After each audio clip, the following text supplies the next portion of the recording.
लिखो लिखो लिखो। अरे रेडी। अरे लिखो। महोदय,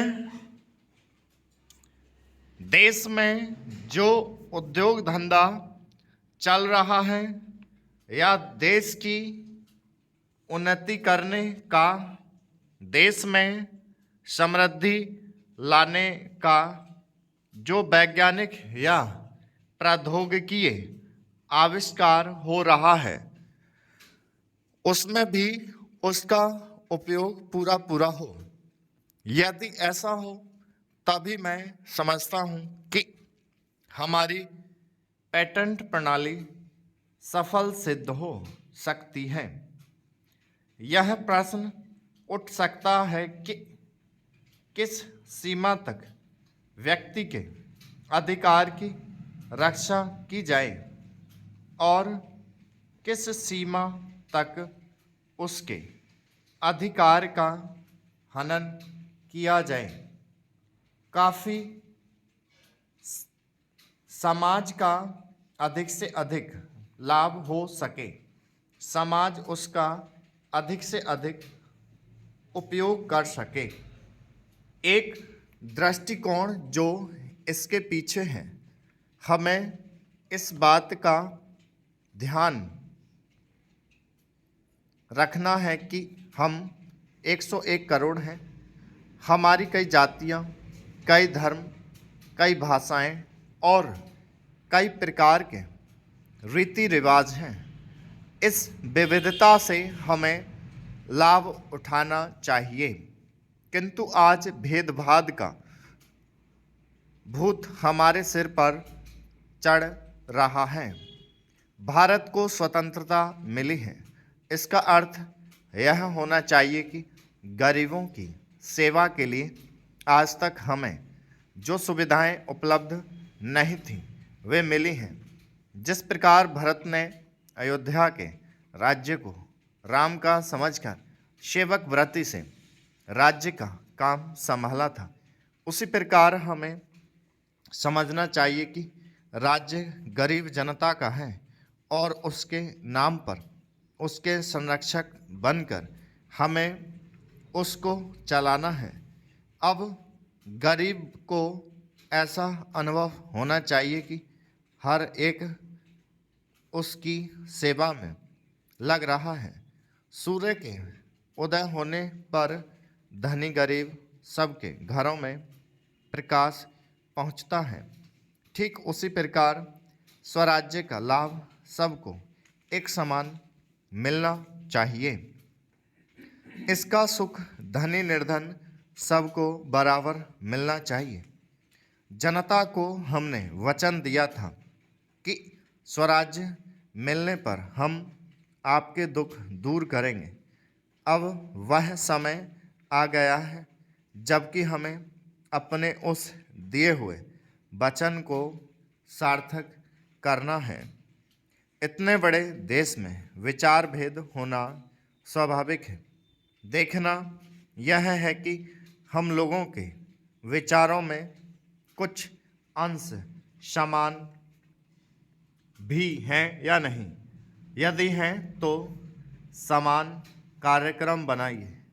इस प्रकार कार्य करने से हमारे भेदभाव कम होते होते एक दिन मिट जाएंगे और अच्छी बातों का अपने आप उदय होने लगेगा।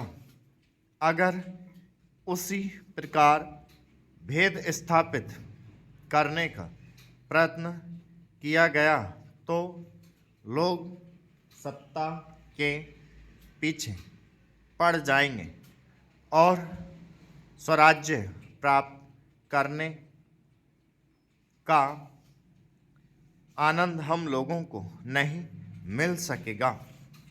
अध्यक्ष जी, किसी भी देश की विदेश नीति अपने में कोई स्वतंत्र नीति नहीं होती है, वरन वह किसी देश की आंतरिक नीति को स्पष्ट करती है।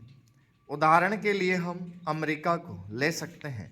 उसने अपने यहाँ अधिक अन्न पैदा किया और जब उसके पास अनाज फालतू बच गया तब वह अपने बकाया अनाज की बिक्री के लिए ऐसे देशों की तलाश करने लगा जो उधार पर माल ले सकते हो। किंतु हमारी आंतरिक नीति ने यह तय किया कि खर्चीले ढंग से सरकार चलाएंगे और स्वदेशी मुद्रा की कोई राशि हमारे पास नहीं बचेगी। हमने कर भी लगा दिए और मुद्रा प्रसार भी कर दिया। कुछ संकट पड़ने के बाद इस बात की आवश्यकता को नहीं समझा कि उस पैसे का कहीं अन्यत्र उपयोग कर सकें। श्रीमान, मुझे माननीय प्रधानमंत्री जी के इस कथन पर दुख होता है कि दुनिया के अमीर और गरीब देशों का अंतर लगातार बढ़ता जा रहा है। मैं उनसे यह पूछना चाहती हूँ कि भारत की विदेश नीति ने उस अंतर को घटाने की क्या कोशिश की है? क्या भारत सरकार ने कभी दुनिया की पंचायत में यह कहने की हिम्मत की है कि बालिग मताधिकार के आधार पर यूएनओ का चुनाव होकर एक संसद बनाई जाए? और क्या आप में यह देखने की हिम्मत है कि फौज के हिसाब से कर लगाकर एक विकास का खाता खोल दिया जाए? जो देश विकसित हैं उनके मजदूरों का 1 घंटा हमारे देश के मजदूरों के 100 घंटों के बराबर माना जाता है, क्योंकि उनके पास साधन है। इसीलिए यह अंतर और भी बढ़ता चला जा रहा है।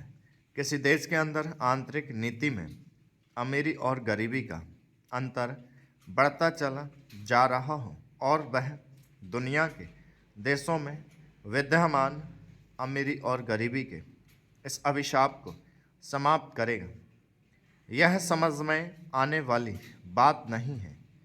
अब मैं आपका ध्यान एक और बात की ओर दिलाना चाहती हूँ। पूर्वी जर्मनी को मान्यता देते हमें परेशानी होती है, इसलिए कि शायद पश्चिमी जर्मनी को बुरा लगे, लेकिन पश्चिमी जर्मनी ने तो अपनी रक्षा का भार दूसरों पर छोड़ दिया है। उसने अपनी पूरी शक्ति इस बात पर लगा दी है कि अधिक से अधिक उत्पादन किया जाए। आपने जो समय दिया उसके लिए मैं आभार प्रदर्शन करता हूँ और आपका धन्यवाद करता हूँ। अध्यक्ष जी, जिस समय पाकिस्तान ने भारत पर हमला किया था उस समय उन्होंने देश की रक्षा के लिए महत्वपूर्ण कार्य किया था। इसके साथ ही मैं मंत्री महोदय को यह भी स्मरण दिलाना चाहता हूं कि शायद उन्होंने इस पर ध्यान नहीं दिया कि इस बार जो राष्ट्रीय पुरस्कार मिले हैं उनमें रेलवे प्रशासन को केवल 2 ही प्राप्त हुए हैं, जबकि मैं ऐसा मानता हूं कि हमारी सेना के बाद अगर किसी ने युद्धकाल में सराहनीय कार्य किया है तो वह रेलवे प्रशासन अथवा रेलवे कर्मचारी और अधिकारी हैं।